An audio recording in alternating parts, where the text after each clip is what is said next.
Fala galera, sejam muito bem-vindos ao meu canal. Para quem não me conhece, meu nome é Daniel Jacques e o assunto de hoje é Dios, el pibe de oro, el 10, Diego Armando Maradona Franco. Para os argentinos, o maior da história. Para o mundo, um dos grandes.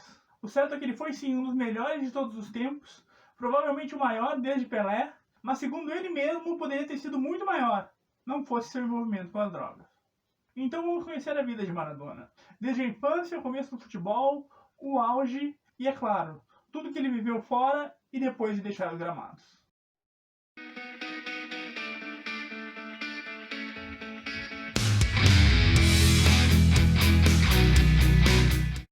Diego Armando Maradona Franco nasceu no dia 30 de outubro de 1960 na cidade de Lanús, província de Buenos Aires, Argentina. Filho de Diego Maradona e Dalma Salvadora Franco, ele teve 7 irmãos, sendo que 2 deles, Raul e Hugo, também foram jogadores de futebol. Sua história nos gramados começa aos 9 anos de idade, quando ele fez um teste para entrar nas categorias de base do Argentinos Júniors. É claro que foi aprovado. Logo que chegou, Maradona fez parte de Los Cebollitas, uma equipe infantil de jogadores nascidos em 1960 que fez muito sucesso nas categorias de base do clube. No total, Los Cebollitas ficaram 136 jogos invictos e Maradona era um dos destaques do time. O tempo passou e em 20 de outubro de 1976, Maradona faz sua estreia como jogador profissional e a nossa história começa. A estreia de Maradona foi no jogo contra o Talleres, derrota do Argentinos Júniors por 1-0. E seu talento não demora a ser notado. 4 meses depois, em 27 de fevereiro de 1977, o técnico César Menotti convoca pela primeira vez el pibe de oro para a seleção argentina. E aos 16 anos, Diego Maradona estreia, entrando nos últimos minutos da goleada da Argentina sobre a Hungria por 5-1. Em 1978, Maradona é artilheiro do campeonato argentino e continuava sua ascensão meteórica. O mundo, porém, ia ter que esperar um pouco mais para conhecê-lo, já que o técnico César Menotti não o incluiu na convocação final para a Copa de 78, que seria realizada na Argentina. Segundo o treinador, com 17 anos, Maradona ainda era muito jovem. Vale lembrar que na Copa de 78, a Argentina seria campeã em casa com uma derrota, e o Brasil acabaria na terceira posição, invicto, os famosos campeões morais de Cláudio Coutinho. Mas se Maradona estivesse em campo, quem sabe nem isso teríamos sido. No ano seguinte, 1979, Maradona seria destaque na seleção argentina campeã mundial sub-20. Além disso, ele seria artilheiro tanto do campeonato metropolitano quanto do nacional, que eram os 2 torneios argentinos da época, e ainda seria eleito o melhor jogador sul-americano do ano. Em 1980, ele ainda repetiria a dose com as 2 artilharias e o prêmio de jogador sul-americano do ano. Só que ele também chegaria ao vice-campeonato metropolitano com o Argentinos Júniors, perdendo a final para o River Plate. E foi esse jogo que chamou a atenção do alvirrubro de Núñez, o River Plate, para o jovem garoto. Seu caminho, porém, apontava em outra direção.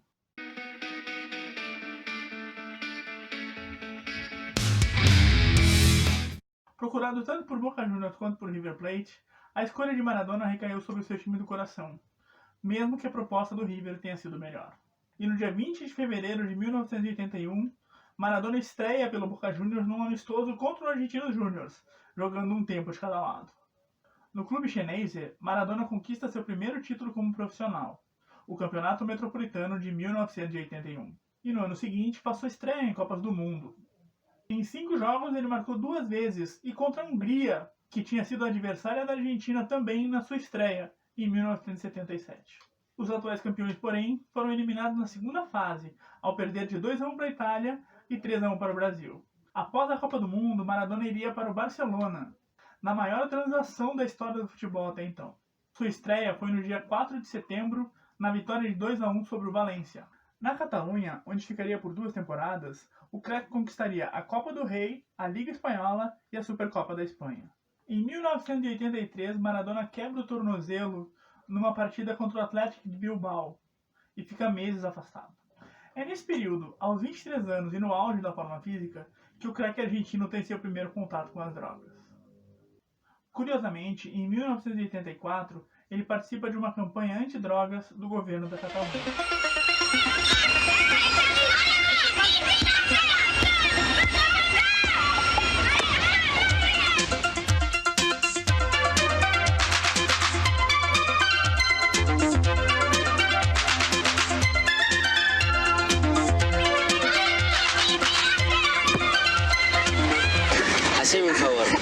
disfruta de la vida.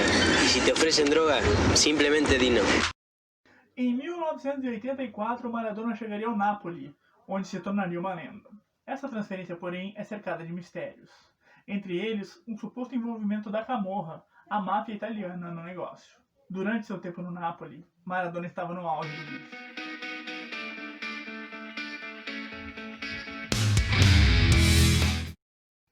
E chegamos a 1986, a Copa de Maradona.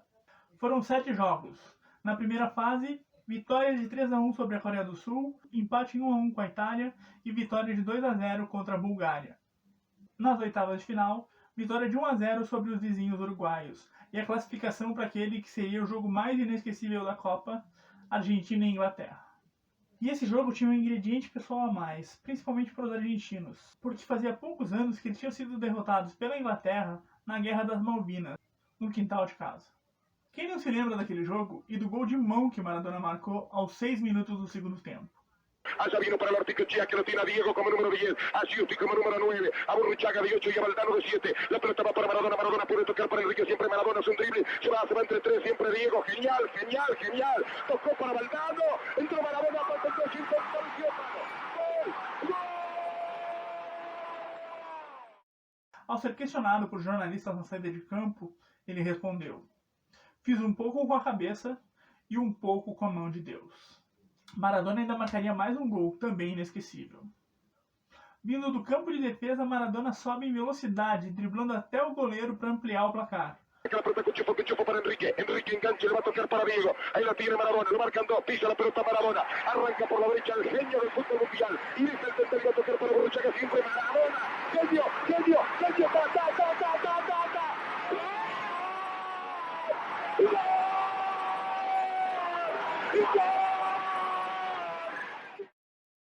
Gary Lineker ainda marcaria pelos ingleses, mas já era tarde. Na semifinal, vitória sobre a Bélgica, por 2-0. Na final, a adversária seria a Alemanha Ocidental, atual vice-campeã do mundo. Vitória argentina por 3-2, sendo que o último gol foi de Burruchaga com uma assistência de Diego Armando Maradona, que foi vice-artilheiro daquela Copa do Mundo e eleito o melhor jogador do torneio. No final daquele ano, Maradona seria condecorado cidadão ilustre de Buenos Aires.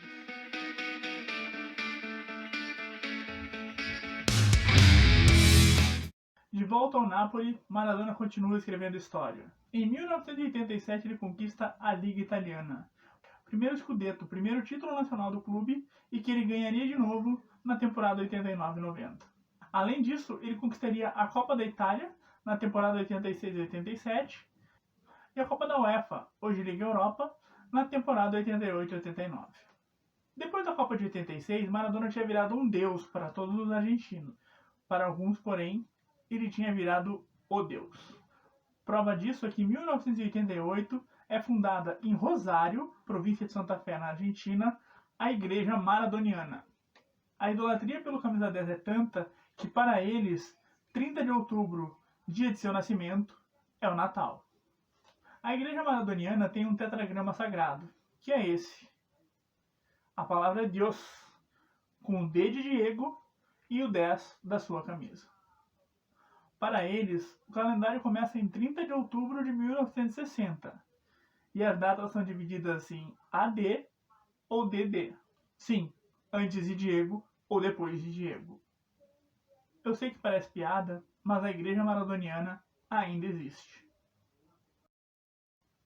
Em 1989, Maradona é eleito o melhor jogador da Copa América, disputada no Brasil e vencida pela seleção brasileira. A Argentina ficaria com o terceiro lugar. Em 1990, ele conquistaria a Supercopa da Itália, seu último título com o Napoli. E no mesmo ano, a Itália seria sede da Copa do Mundo. E era grande a expectativa dos italianos para saber o que Maradona faria no Mundial em casa. Mal sabiam eles.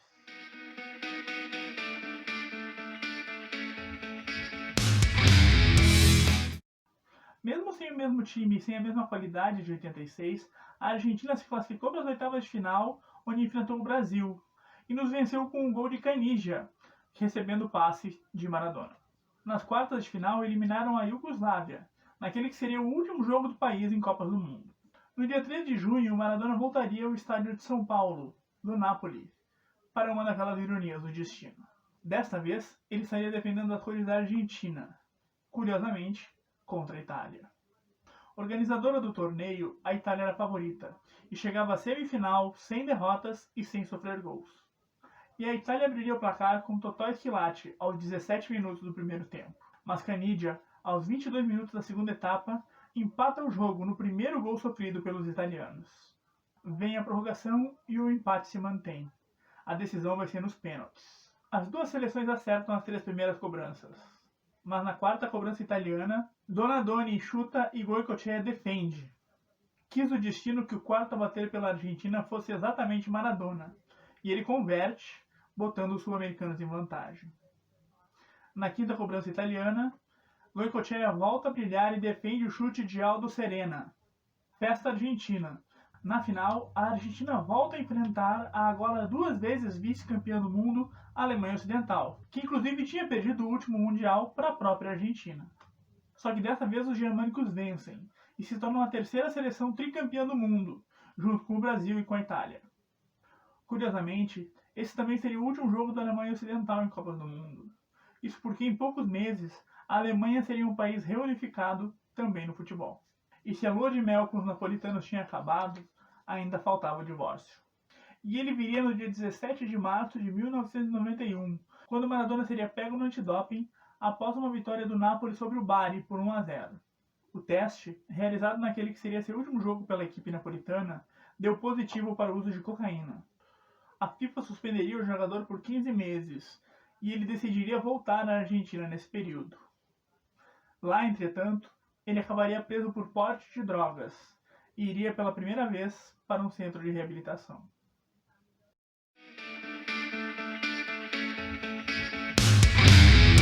Passada a punição, em setembro de 1992, Maradona seria anunciado pelo Sevilla, da Espanha. O time era então treinado por Carlos Bilardo, que tinha sido técnico de Maradona no título mundial de 1986. Seria, porém, uma passagem rápida e sem destaque, assim como aconteceria no ano seguinte, quando ele foi anunciado pelo Newell's Old Boys de Rosário, Argentina.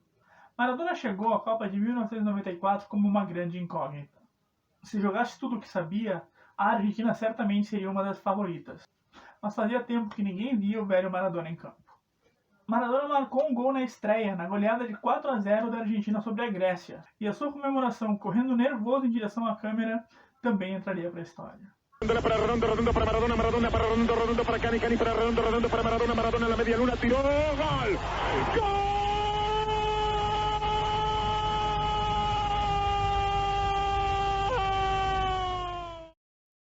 Infelizmente não adiantaria nada. No jogo seguinte, vitória da Argentina por 2-1 sobre a Nigéria, Maradona seria novamente pego por doping. Dessa vez, porém, não pelo uso de cocaína, mas de efedrina, que é uma substância que acelera a perda de gordura e diminui o cansaço físico. Mais 15 meses de suspensão para Maradona e o fim de sua história como jogador da seleção argentina.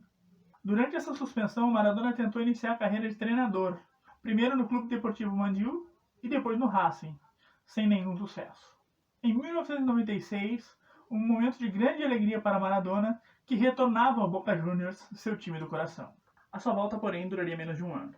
No dia 24 de agosto de 1997, Maradona seria pego no antidoping, curiosamente num jogo contra o Argentinos Juniors, seu clube de infância. Ele foi suspenso, mas conseguiu uma liminar na justiça para continuar jogando, alegando que houve fraude em seu teste. No dia 25 de outubro, Maradona joga o primeiro tempo do clássico contra o River Plate. Cansado das perseguições da AFA e seguindo o pedido de seu pai, que sofria com os rumores a cada novo teste, Maradona anuncia sua aposentadoria numa entrevista de rádio no dia 30 de outubro de 1997, data do seu aniversário de 37 anos. Ao longo de mais de 20 anos de carreira, Maradona marcou 346 gols em 680 jogos, sendo 589 por clubes e 91 pela seleção argentina. Em 1999, ele seria eleito o jogador argentino do século.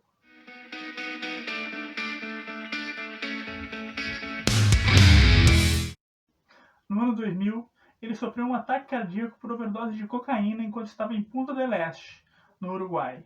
E é aí que ele se muda para Cuba, então governada pelo seu amigo Fidel Castro.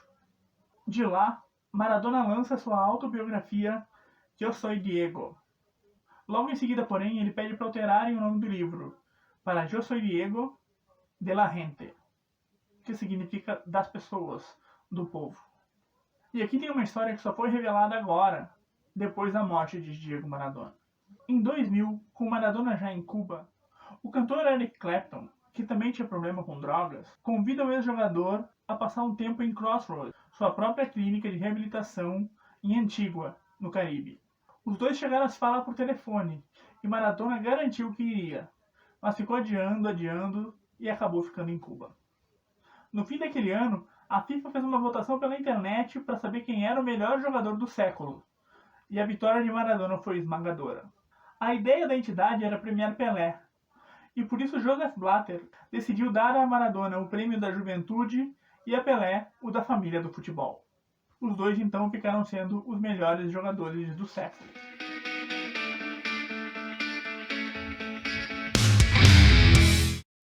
Maradona chegou a ser internado mais uma vez em 2004 por overdose de cocaína. E mais uma vez ele se recupera, e em 2005 ele chega a apresentar o programa La Noche del 10 na TV argentina.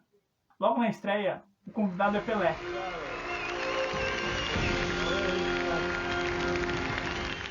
E os dois chegam a bater uma bola durante o programa. A ver.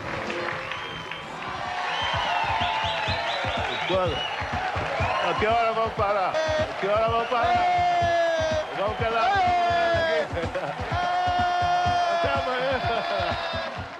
No total foram 12 programas, nos quais Maradona entrevistou personalidades como Fidel Castro, Mike Tyson, Lionel Messi, Ronaldo Fenômeno, Zinedine Zidane e o Roberto Gomes Bolanhos, o Chespirito, que eu vou destacar um pedacinho para vocês. Yo, viendo El Chavo, me siento mucho más libre, me siento mucho más tierno, quiero más a mis hijas, quiero más a la vida, me río y por sobre todas las cosas quiero seguir luchando para estar cada día mejor. Gracias.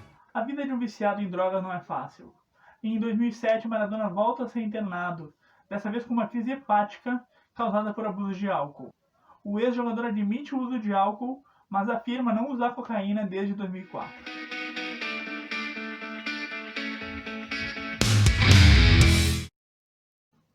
Em 2008, a Argentina surpreende o mundo, ou a mim pelo menos, anunciando Maradona como técnico da seleção. E ele classifica a equipe para a Copa do Mundo de 2010, que seria realizada na África do Sul. E até que os hermanos não foram mal.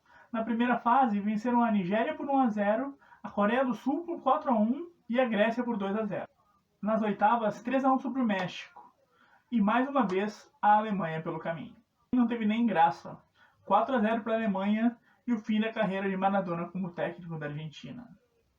Em 2013, Maradona deu uma declaração que para mim define bem a consciência que ele tinha de seus problemas. ¿Sabes qué jugador hubiese sido yo si no hubiese tomado cocaína? ¿Qué jugador nos perdimos? A segunda década dos anos 2000 foi cheia de idas e vindas, altos e baixos na vida de Diego Maradona. Até o começo de novembro de 2020, quando Maradona foi internado às pressas em Buenos Aires e foi descoberta uma pequena hemorragia no seu cérebro. Ele passou por uma cirurgia para drená-la e recebeu alta no dia 12. Diego Armando Maradona Franco morreu no dia 25 de novembro de 2020, em Tigre, região metropolitana de Buenos Aires, após uma parada cardiorrespiratória.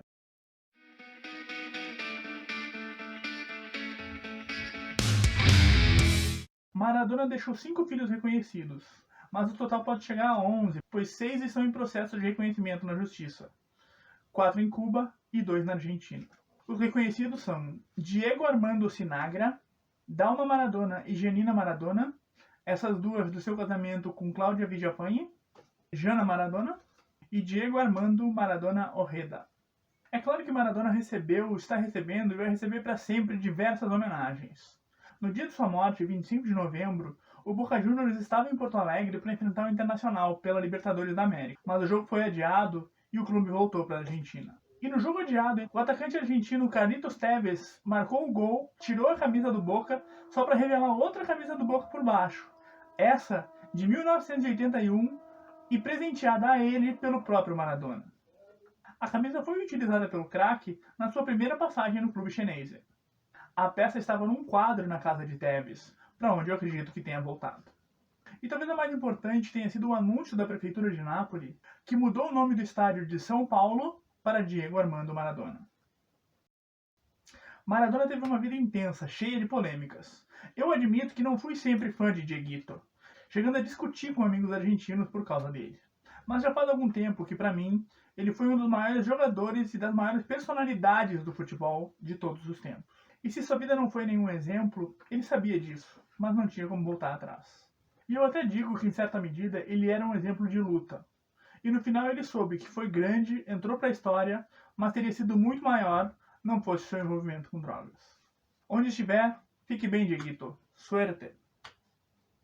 É isso aí, galera. Nesses 2 episódios eu tentei contar a história do Maradona sem julgamentos. Conhecer o jogador, sim, mas também a pessoa e o ser humano que ele foi. Concorda, discorda, acha que eu deixei alguma coisa importante de lado? Comenta aí! E não te esquece, é claro, de curtir o vídeo, compartilhar e te inscrever no canal. Tchau! Arfi, que no mire el reloj.